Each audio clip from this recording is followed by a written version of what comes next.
जय हिंद। मैं लोकप्रिय सैयदपाल एक बार फिर आपके साथ हूँ। हालात कुछ ऐसे रहे कि मैं बड़ी देर से आपके सामने आ रहा हूँ। तो आज जो मैं आपसे कहना चाहता हूँ वो ये है कि मैंने ये देखा है कि इस देश में चाहे कुछ भी अच्छा क्यों ना कर लिया जाए, कभी उस चीज़ की सराहना नहीं होती। तो पहले तो चलो छोड़िए, हमारे देश के अंदर की बात थी, लेकिन अभी जो करंट इशू हमारे सामने चल रहा है, जैसे पहले बेवजह हिजाब का मुद्दा उठाया गया, उससे पहले शाहीन बाग था। शाहीन बाग को कोरोना ने निपटा दिया, हिजाब को यूक्रेन वॉर ने निपटा दिया। तो यूक्रेन वॉर जो है वो हम सभी देख रहे हैं, और हम ये भी देख रहे हैं कि किसी भी देश ने अपने नागरिकों को वहां से अपलिफ्ट नहीं किया है, लिफ्ट अप वहां से नहीं किया है। उसके बावजूद भारत सरकार ने ऑपरेशन गंगा चलाकर अपने 4 मिनिस्टर्स को वहां भेजा है कि आप अलग अलग देशों में जाकर बॉर्डर्स पर स्टूडेंट्स की हेल्प कीजिए।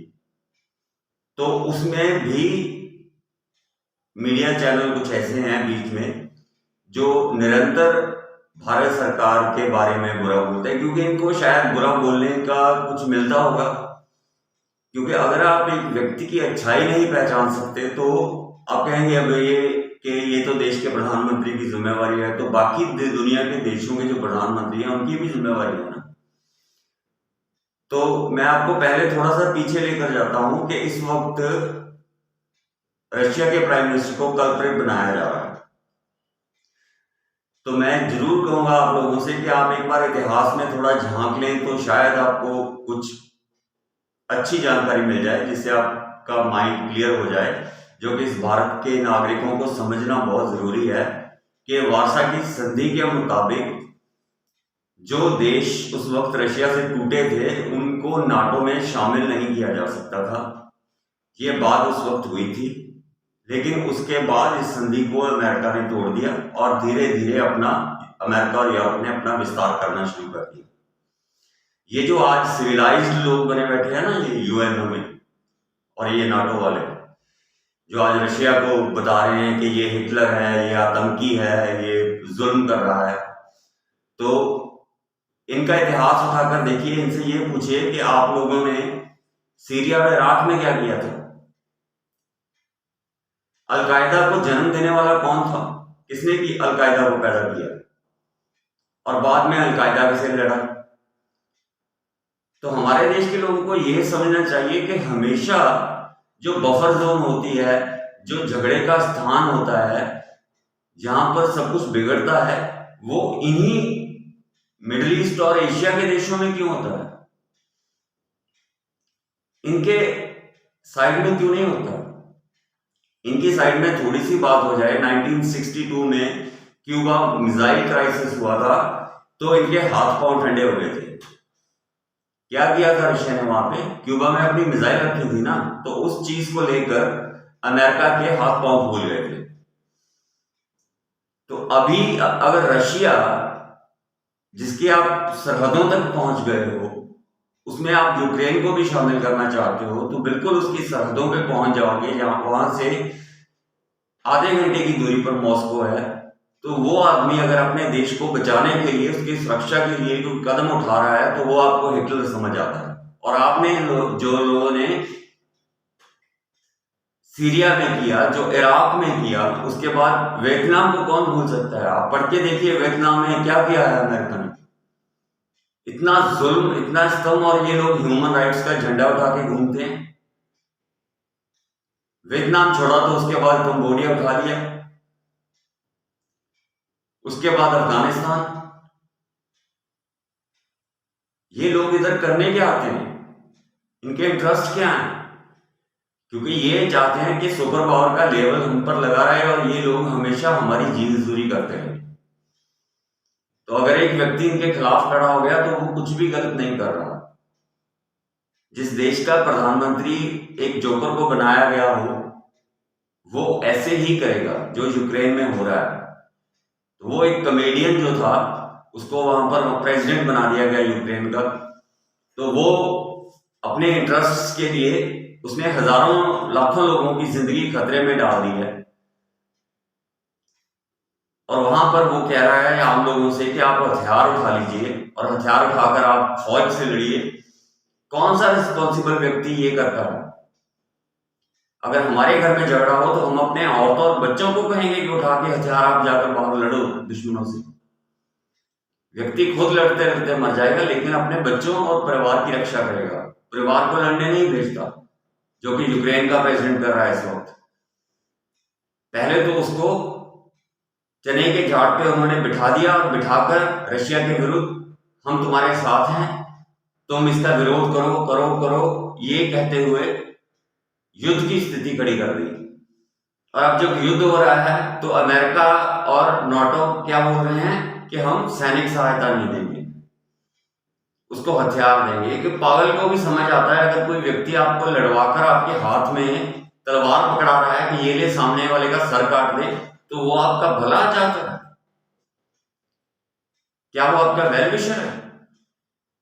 तो भारत के लोगों को ये समझना चाहिए, ये जरूरी है। और दूसरी बात मैं कहना चाहूंगा कि वे स्टूडेंट्स को वहां से निकालने की बात हो रही है, तो ऑपरेशन गंगा जो है वो चलाया जा रहा है। लेकिन उससे पहले आपने अगर वीडियो देखे हो या आप अब भी देख सकते हैं, तो 15 दिन पहले लड़ाई शुरू होने से भारत की सरकार ने एडवाइजरी जारी की थी कि आप वहां से निकल आइए, वहां पर खतरा है और किसी भी समय युद्ध शुरू हो सकता है। तो उस वक्त इन सभी के बयान यूट्यूब पर आ रहे थे कि यहाँ पर ऐसा कुछ भी नहीं है, हम यहाँ पर देख रहे हैं सब नॉर्मल है, कोई अटैक नहीं होने वाला, कुछ नहीं होने वाला। जैसे वो यूरोपियन कंट्री बोल रहे थे, अमेरिका बोल रहा था, तो इनको नेचुरली उनकी बात इनको ज्यादा समझ में आती है, क्योंकि ये आधे अंग्रेज हैं। अगर शांति हो तो इन्हें भारत से बाहर बहुत अच्छा लगता है, और अगर थोड़ी बहुत तकलीफ वहां पर आ जाए तब इन्हें भारत याद आता है। तो इनके साथ जो है वो सिंपथी है मुझे, लेकिन ये लोग सिंपथी के काबिल नहीं है। और सेकंड चीज जो है कि वो एंड ऑफ द डे तो इंडिया इनको निकाल ही लेगा।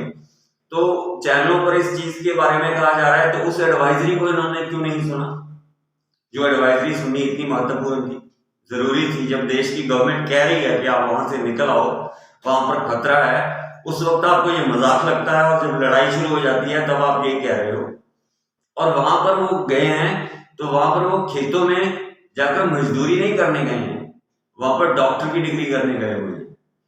और सबको पता है कि डॉक्टर की डिग्री इंडिया में कौन से परिवार का बच्चा कर पाता है, और वो भी यूक्रेन में जाकर, या के साइड में अगर आप ऐसे देशों में जाकर डॉक्टर की डिग्री कर रहे हैं, तो इट मीन्स कि आप किसी अच्छे परिवार से, खाते पीते परिवार से हैं।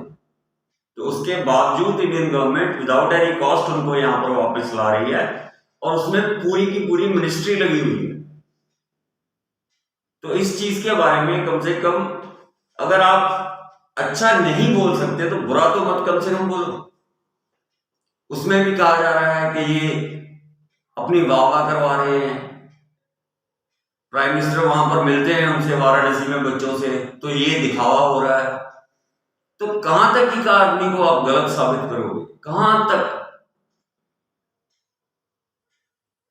असल में मुझे बहुत बार ये लगता है कि इस देश के जो लोग हैं, मैं सभी की बात नहीं कर रहा हूं, लेकिन जो विरोध करते हैं वो डिजर्व ही नहीं करती कि उनको एक अच्छा प्राइम मिनिस्टर मिले। उनको जेलेंस्की जैसा ही चाहिए,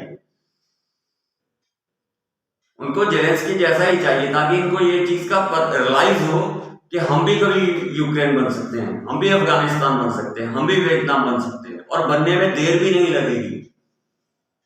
तो मैं इसलिए कह रहा हूं कि अभी भी वक्त है, आप जाग सकते हैं, जाग जाइए और देखिए, समझिए कि दुनिया में क्या हो रहा है, और एक व्यक्ति अपने स्टैंड पर कैसे खड़ा है और सारी दुनिया के सामने अपने आप को प्रूव कर रहा है। और ये यूरोप और अमेरिका के गुण गाने ना, ये बंद कीजिए। जहां पर जो चीज गलत है वो गलत है। वो लोग अपने स्वार्थों के लिए यूक्रेन का इस्तेमाल कर रहे हैं, और यूक्रेन का जो प्रेसिडेंट है वो अपने स्वार्थों के लिए अपने सारे देश को आग में उसने झोंक दिया। और एक व्यक्ति जो अपनी सीमाओं की रक्षा के लिए लड़ रहा है, जिसे कि हम पैट्रियट कहना चाहिए, देशभक्त कहना चाहिए, उस व्यक्ति के हम खिलाफ बोल रहे हैं। और किसके खिलाफ हम बात कर रहे हैं? रशिया के। 1948, 1962, 1971, 1998, 2019, ये मैंने वो सन बताए हैं। ये चेक कीजिए कि रशिया इंडिया के साथ कैसे और कहां खड़ा हुआ। यही इंग्लैंड और यही अमेरिका 1971 में अपना 7वां बेड़ा लेकर इंडियन ओशियन में पहुंच गए थे इंडिया पर अटैक करने। उस वक्त रशिया ही था जो बीच में आके दीवार बन के खड़ा हो गया था और उसने कहा था कि अगर इंडिया की तरफ आंख भी उठी तो मैं उसका जवाब आपको ऐसा दूंगा कि आप रहती दुनिया तक याद रखोगे। तो ये वो कौम है, ये वो लोग हैं, ये वो कंट्री है जो हमारे साथ खड़ा है। कहते हैं ना कि अपना मारेगा तो कम से कम छांव में फेंकेगा, तो ये अपने हैं। और दूसरा, आपने यूरोप के पत्रकारों की रिपोर्टिंग सुनी है? उन्होंने क्या कहा है? उन्होंने कहा कि ये यूक्रेन के लोगों पर त्रासदी हो रही है, यूक्रेन के लोगों पर जुल्म हो रहा है। ये कोई अफगानिस्तान और सीरिया के लोग नहीं है, ये एशियन लोग नहीं है, ये गोरे हैं। हम उच्च श्रेणी के लोग हैं, हम सुपीरियर लोग हैं। यानी कि हम क्या हैं? कीड़े मकोड़े इस धरती पर। जो आपने पहले हम पर कई सैकड़े सालों तक राज किया, उसके बाद शोषण किया और लूट कर, आपके पास था क्या? भिखमंगे लोग ये यहां से लूट कर अपने आप को संपन्न देश कहने लग गए हैं आज। और ये आज भारत के बारे में बोलते हैं और हमारे लोगों के बारे में बोलते हैं। जबकि इस बात पर हमें ये चाहिए कि हमें पूरे एशिया के जो कंट्री हैं इनको एक होना चाहिए और अपना स्टैंड लेना चाहिए कि हम ये गलत है, हम नहीं होने देंगे। आपका ये विस्तार इस हमारी तरफ क्यों हो रहा है? आज आपने यूक्रेन लिया है, कल को आप वहां से निकल जाएंगे तो वहां से निकल के आप और आगे बढ़ने शुरू कर देंगे। एक एक देश करके नाटो में मिलाना है। नाटो में क्यों मिलाना? ये विस्तारवादी नीति। वैसे तो आप चाइना को बदनाम करते हो कि उसका विस्तारवादी नीति है उसकी। वो तो पैसा देता है ना, किसी पर हमला तो नहीं करता, किसी की सीमाओं का अतिक्रमण तो नहीं करता। वो दूसरे की गरीबी का फायदा अगर उसने उठाया है तो ठीक है, गरीबी का फायदा उठाया है तो उसको भी ज्यादा, अगर गरीब ज्यादा इंटरेस्ट पे किसी से पैसा लेता है तो इसमें गरीब भी जिम्मेवार है ना। तो वो ज्यादा इंटरेस्ट पे पैसा दे देता है, बाद में उसका वसूलता है उसको। तो ये तो लॉजिक को समझ में भी आता है, क्योंकि ये तो सूद का काम है, सूदखोर करते रहे हैं, हमारे देश में भी होता रहा है। लेकिन ये जो लड़वा के दो कौमों को आपस में, बेसिकली यूक्रेन के लोग कौन है? रशियन ही है। तो वो अपने ही लोगों को, एक दूसरे लोगों को जिनकी विस्तारवादी और जिनके शोषण करने का विचार है, जो चाहते हैं कि फ्यूचर में उनका पूरी दुनिया पर एक तरह का कब्जा करना चाहते हैं, उन लोगों से अगर कोई व्यक्ति सामने खड़ा होकर लड़ रहा है तो हमें कम से कम, अगर हम उसका साथ नहीं दे सकते तो उसका विरोध नहीं करना चाहिए। तो मेरी भारत के सभी लोगों से ये हाथ जोड़कर विनम्र बेनती है कि हालात को समझें और इस बात को देखें कि कौन सी बात और कौन सा देश और कौन सा समुदाय हमारे विरुद्ध जा रहा है और कौन हमारे साथ खड़ा था, खड़ा है और आगे खड़ा होगा। जय हिंद।